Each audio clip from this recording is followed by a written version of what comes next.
So all I've done is just create a new starter graph.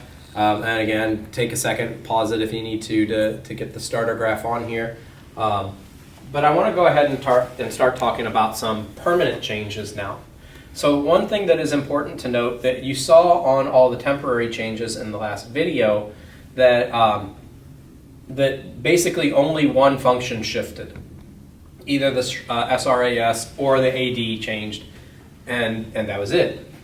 Anytime there is a permanent change, there will be not only the long run function that changes, but a short run function that changes. So again, start looking for kind of those keywords: permanent, 30 years, technology, or something again that gives you that long-term time effect. I'm probably forgetting a couple of words, but think about those long-term time effect. And then we know that we're going to have an LRAS change. In reality, most LRAS changes are brought about because of an SRAS change. Most long-run production is brought about because of some kind of impact that affects firms in the short run also.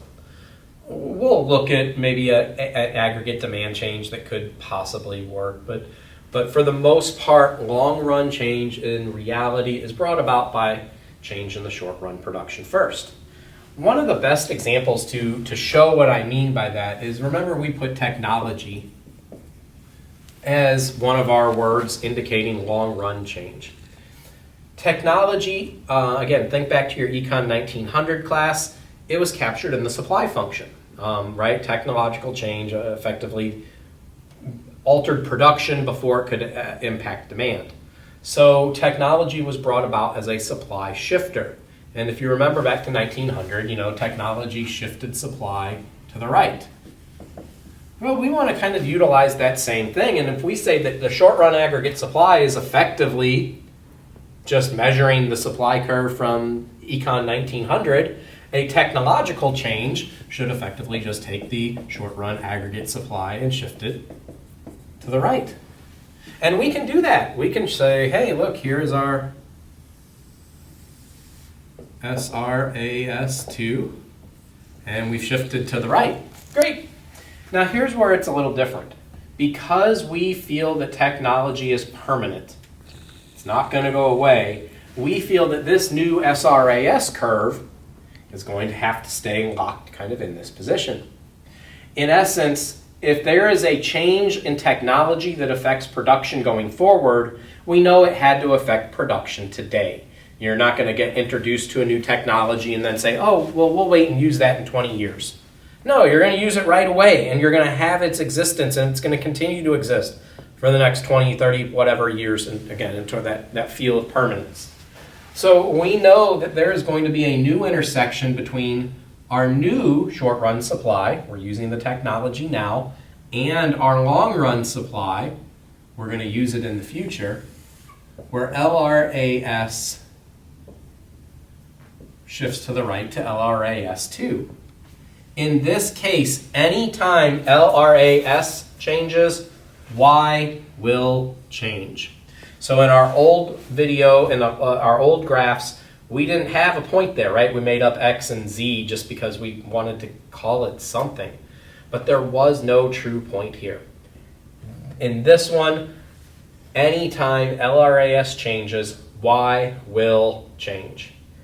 If Y increases in value, which is what we expect, it's what we observed all through time, we have economic growth. There is not business cycle activity here. It is a growth variable.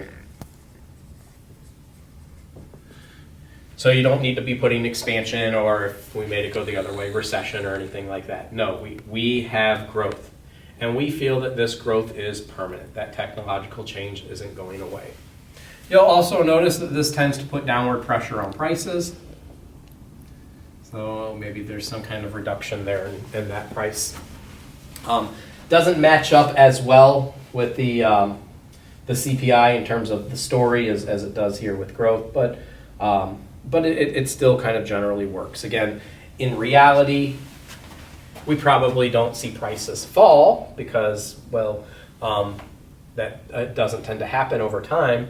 maybe this is some kind of, again, downward pressure on them where you might have some disinflationary periods. So we can see a permanent change, and this is a good example of a permanent change. And like I said, almost all permanent changes are brought about by SRAS, but could we have an aggregate demand change that was permanent? And the answer is yes.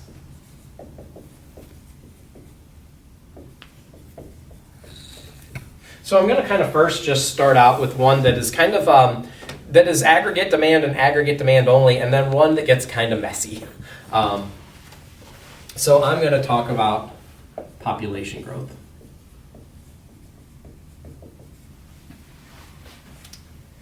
We know that as population grows, that tends to be a long-run trend.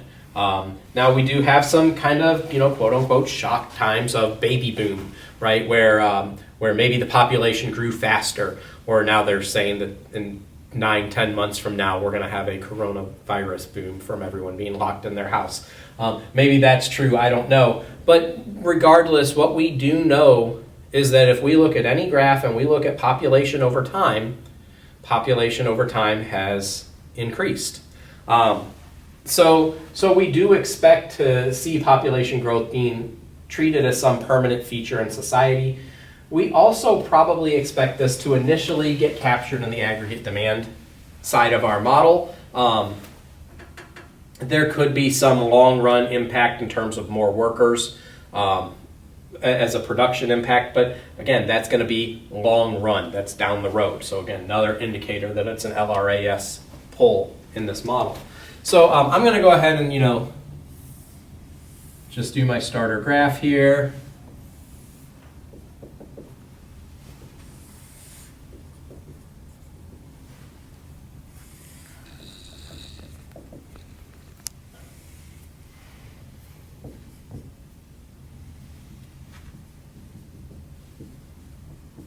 And if we did have population growth, we expect that to be translated into more spending over time, and that's going to be captured in our aggregate demand. Effectively, more demanders, more buyers. So it takes my aggregate demand curve and it shifts it to the right to AD2. And again, you'll notice I have this new point. Well, because we think population growth tends to be a permanent feature, that once people are born, they're going to live longer than just a business cycle.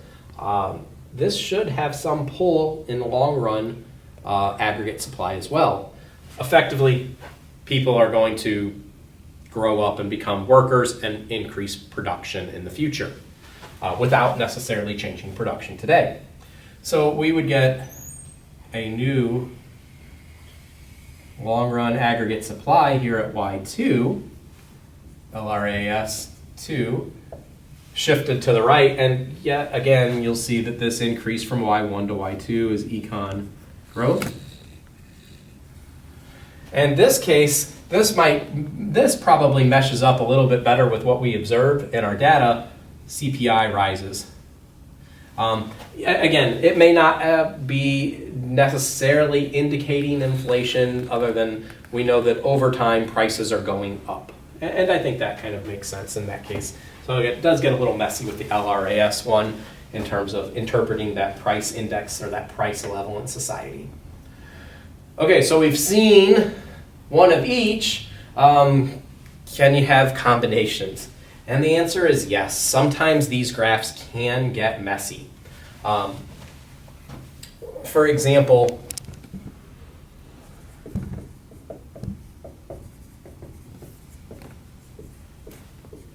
what if minimum wage rises? Well, if minimum wage rises, first of all, we have to kind of think how that's going to impact our model today. Well, if minimum wage rises in Econ 1900, we talked about that's a input to production. Short run aggregate supply should shift to the left. Yeah.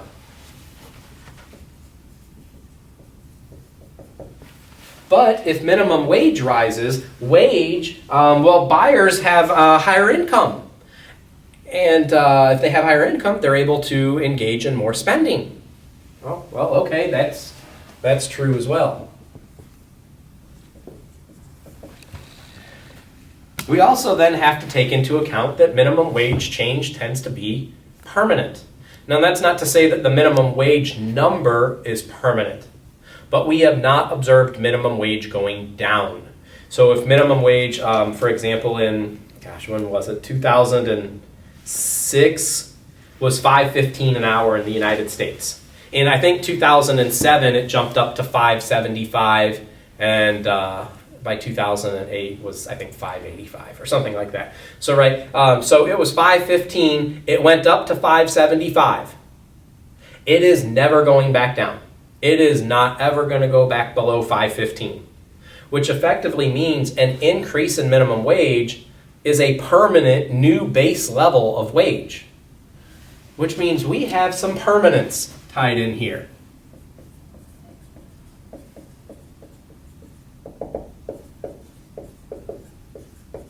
I'm just going to call it LRAS shifts right now because we don't know exactly how. So that's what, we can kind of use this model to kind of build on here. So again, I'm going to start it out. You may want to just wait on this one until it's all the way done. This one gets tricky artistically, so I might be doing a little erasing. I'll probably do multiple possibilities.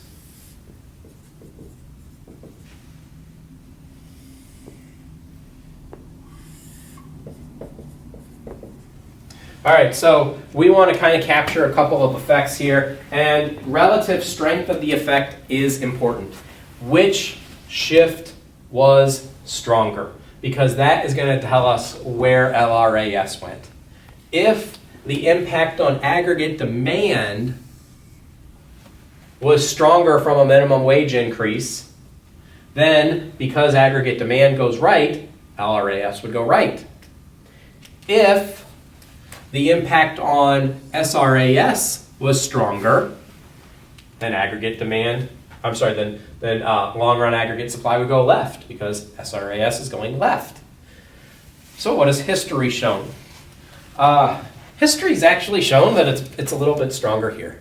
That typically when we model minimum wage change, it tends to have a little bit more of a pull in the aggregate demand side. In fact, some classes, some textbook won't even address the SRAS side. They'll just say that the net LRAS offsets any short-run effect. But I'm going to try to artistically do it with what we've kind of seen in terms of relative strength. And like I said, there probably will be a little erasing.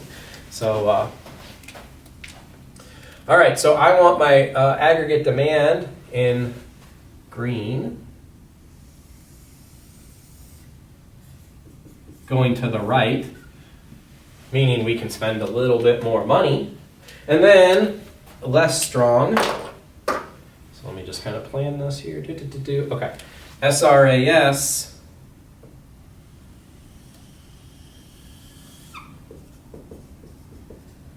going to the left, production cost rises, and you'll notice that I now have a new intersection right here of my new aggregate demand and my new SRAS. At this point, I would have a new long-run aggregate supply. Again, this is assuming that the aggregate demand change is relatively stronger of LRAS2, which is showing, well, in this case, some moderate growth, minor growth.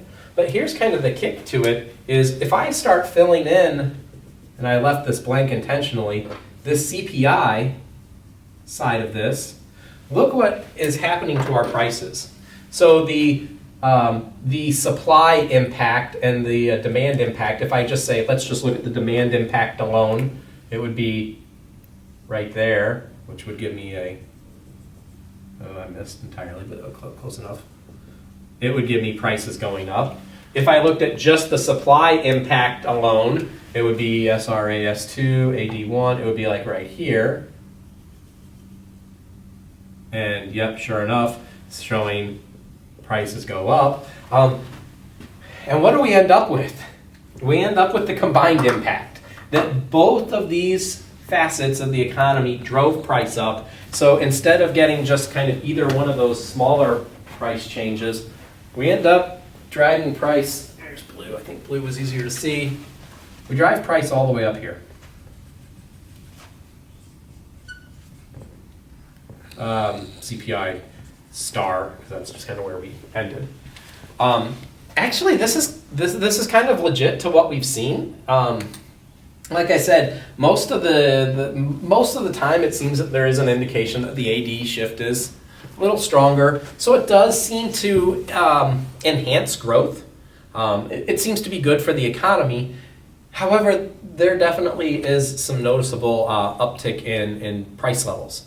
So I kind of at least quickly look at this. Again, I'm not trying to take one side or another, because I think we have a positive and maybe a negative, but it's definitely something for people if you're, looking for the future and trying to decide how should I vote on things like that. Well, we definitely do see both of these occur. So which one's more important to you? Is it more important to spur some growth, or is it more important to maybe have prices a little more stable? So I just thought we'd look at that one really quick.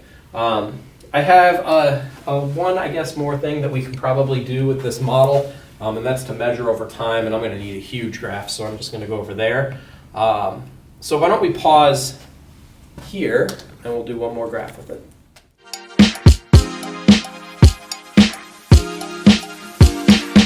I got pretty like a girl, and he got 5 stories to tell. See both sides like Chanel, see on both sides like Chanel. Swimming laps through cool water.